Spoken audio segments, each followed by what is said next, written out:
Et on retrouve nos deux débatteurs très en forme en se réveillant du 24 décembre. Jean-Michel, non pas Jean-Michel, ça c'est tout à l'heure. Michel, c'est moi, enfant, je ne suis pas en forme. Michel Guibert, Philippe Guibert, chroniqueur politique, et Victor Hérault, journaliste politique à Valeurs Actuelles. Bon, on parlait de ce blocage qu'on déplorait un petit peu quand même ici. On peut peut-être voir aussi les choses du bon côté. François Bayrou hier évoquait quand même une forme de pragmatisme. Il parlait par exemple du duo Bruno Retailleau, Gérald Darmanin, en disant écoutez, moi, voilà, c'était pas forcément maligne, mais j'ai répondu à la demande des Français. Oui. Est-ce que ça, c'est de nature, finalement, à pouvoir, justement, le sauver, au final, Victor Hérault? Alors, le sauver, je ne sais pas, parce que d'un point de vue politicienne, même si le tandem Darmanin-Retailleau fonctionne, ça pourrait causer du tort au Rassemblement National, qui se dirait, attendez, ils sont en train de marcher sur notre plate-bande, sur nos plates-bandes. Bon, voilà. Donc, d'un point de vue politicienne, je ne sais pas maintenant.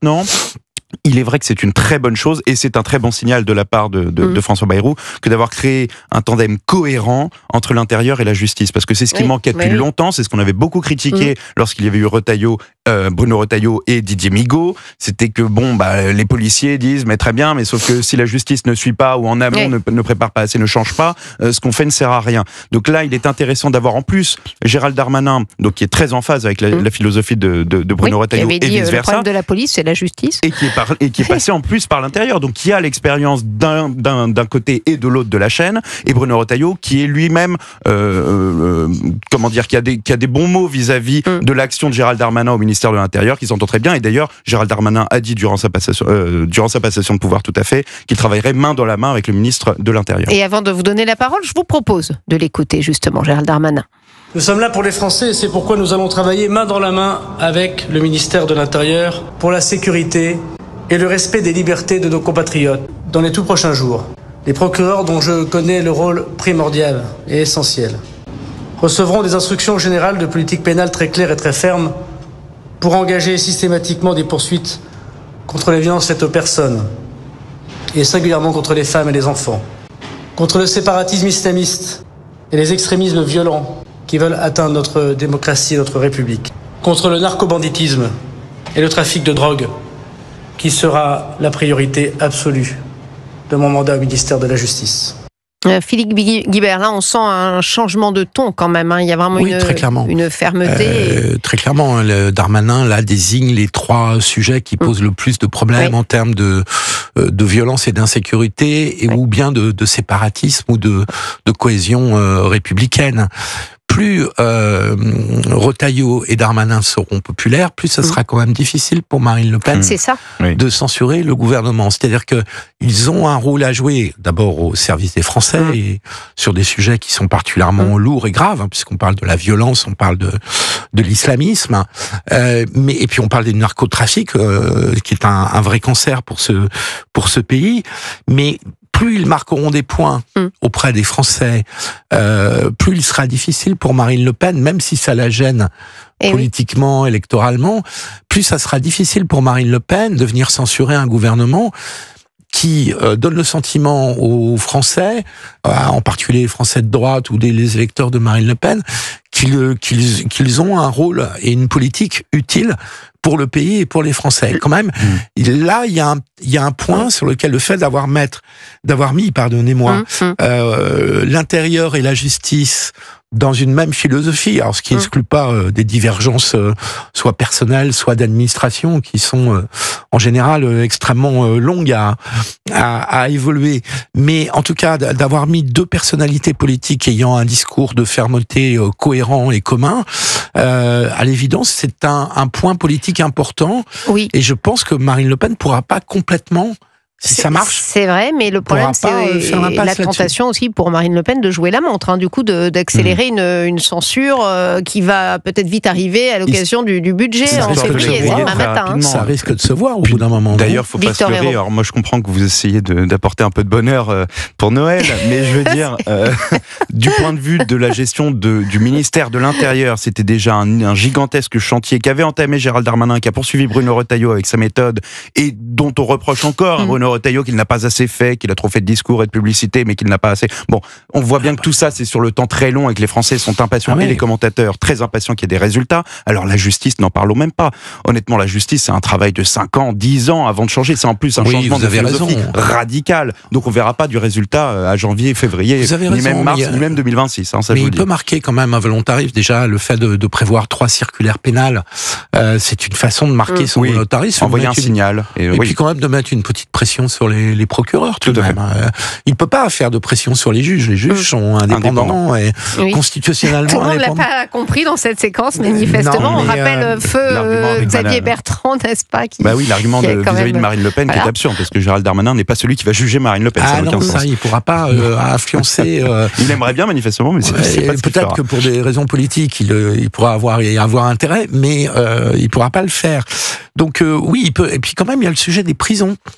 On ne cesse de répéter qu'on n'a pas assez de places de prison, etc. Et que les juges font parfois de la gestion de places de prison dans l'exécution des peines notamment. Et c'est une des raisons des critiques des policiers.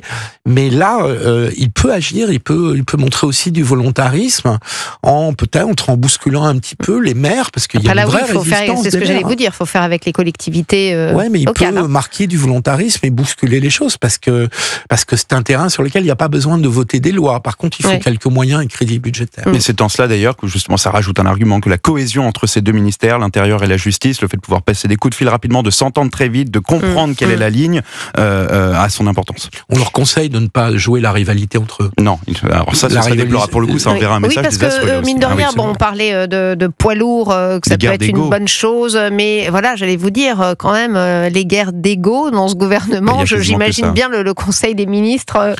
Plus vous mettez des personnalités fortes, plus vous risquez d'avoir des guerres d'ego. Mais à un moment donné, il faut savoir ce qu'on veut. Si on entre dans un gouvernement qui est déjà fragile et précaire, il faut savoir se consacrer, voir un petit peu plus loin, et plutôt que de penser au coup d'après, de jouer le coup de maintenant.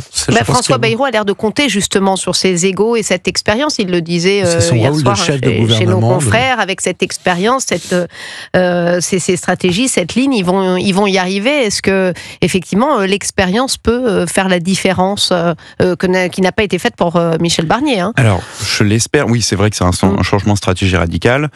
Maintenant, est-ce que c'est de l'expérience? Dans un premier temps, on a surtout vu des passifs. On n'a pas vu de l'expérience. On s'est dit le retour de Manuel Valls, Gérald Darmanin, Elisabeth Borne, etc. C'est des passifs qui reviennent, c'est des lourds bagages. C'est comme ça qu'on l'a perçu. Maintenant, j'ose espérer que l'expérience, hormis pour Elisabeth Borne, puisqu'elle a elle-même dit qu'elle n'avait aucune expérience dans le domaine, bon ça va là, mais hormis pour elle, j'ose espérer que l'expérience va jouer. Maintenant, on l'a dit et il faut le répéter, tout ça ce sont des histoires de long terme, il faut passer le budget, c'est à la mi-février, espère Michel Barnier. Vous voyez, ça tout le monde l'a fait, celle-là, je ne sais pas si vous avez remarqué. Je dis Michel Bayrou maintenant. Mais il faut passer le budget à la mi-février, sans quoi toutes ces discussions ne servent à rien. Non, c'est vrai que l'épreuve essentielle, c'est le budget. Philippe Guibert, justement, vous parliez tout à l'heure d'Éric Lombard, en disant que on était parti, on avait fait digression sur les socialistes, puisque c'était l'ami, moi je l'ai appris ce soir, j'avais pas remarqué, d'Olivier Faure. Ça peut être finalement une forme d'homme providentiel. Alors, on le connaît pas, on le présente comme un technicien, mais enfin... oui, mais c'est un technicien qui a de la finesse politique. Il n'est pas complètement inexpérimenté en matière politique. Il a fait du cabinet ministériel, il a eu des engagements politiques. On doit s'attendre à quoi avec lui sur le budget, justement? Parce qu'il dit il ne veut pas réduire, il veut réduire les déficits tout en tuant pas la croissance. Ça, c'est une équation compliquée. Tout en ne tuant pas la croissance. On n'assommons pas d'impôts quand même et l'économie et les Français, mais réduire les dépenses, on l'a vu, parce qu'il faut quand même rappeler que Madame Le Pen a censuré Monsieur Barnier sur une baisse de dépenses sociales, enfin une baisse qui était d'ailleurs très très limitée, puisqu'il s'agissait de ne pas indexer les pensions de retraite entre le 1er janvier et le 1er juillet. Barnier est tombé là-dessus et Madame Le Pen a censuré là-dessus. Donc vous voyez, ça donne la mesure. Aussitôt que vous prenez une mesure qui peut être jugé impopulaire, vous prenez un risque, vous avez un risque d'être censuré.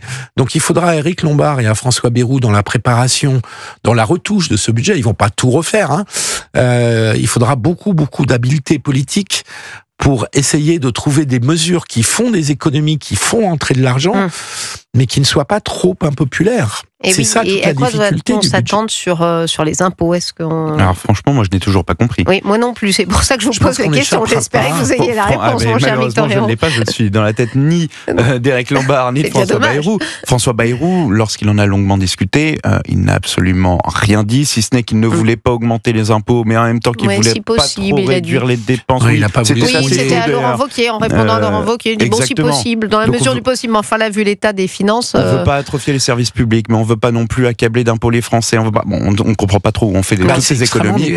Mais non, mais on ne comprend pas parce que c'est extrêmement difficile. Parce que c'est impossible à annoncer. En réalité, c'est impopulaire. Quoi que vous fassiez, ce sera impopulaire. Exactement. Trouver 50 à 60 milliards d'euros.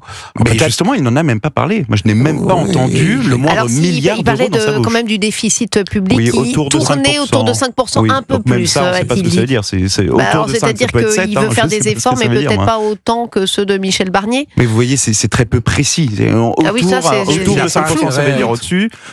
Aucun milliard d'annoncé, même pas les 60. Alors il n'a pas intérêt à le faire. Non, ça. Parce qu'il a bien compris quand même que Barnier a commencé à baisser dans l'opinion bien avant d'être censuré, et que Michel Barnier est devenu impopulaire aussitôt que les Français ont eu le sentiment qu'il allait augmenter les impôts. Que les impôts allaient augmenter. C'est Gérald Darmanin d'ailleurs qui tue dans l'œuf Michel Barnier en faisant ça, en annonçant que Michel Barnier allait augmenter les impôts. Ça a tout de suite, effectivement. Donc il a intérêt à se découvrir le plus tard possible, mais à bien négocier avec le PS ou le RN pour éviter une censure. Mais c'est là qui est le plus dur. Puis il y a la question de la réforme des retraites aussi. Et oui, j'allais y venir, mais je guettais l'heure. Et c'est vrai qu'il y a, j'allais dire, même cette petite entourloupe de je vais suspendre, mais si on... Ouais, mais c'est une énorme ouverture quand même, parce qu'il a accepté, ne serait-ce que symboliquement, de dire que les 64 ans n'étaient pas intangibles. Oui. Et ça, c'est bon courage pour les finances publiques, mon cher Philippe Guibert. Oui, il faut trouver d'autres solutions. Oui, il va falloir trouver surtout des milliards. Ouais, il faut trouver d'autres solutions. Merci Philippe Guibert, merci à Victor Hérault. Je vous souhaite un excellent réveillon. Ça y est, vous êtes libérés, vous allez pouvoir aller enfourner la dinde dans le four. Et les huîtres. Pardon. Vous, pas encore. Non, pas, alors encore 1 heure. Voilà. Bon, c'est dur pour vous. Je penserai à vous. Merci, moi aussi. Joyeux Noël à tous les deux. Et on se retrouve dans quelques instants pour la suite des festivités dans ce studio.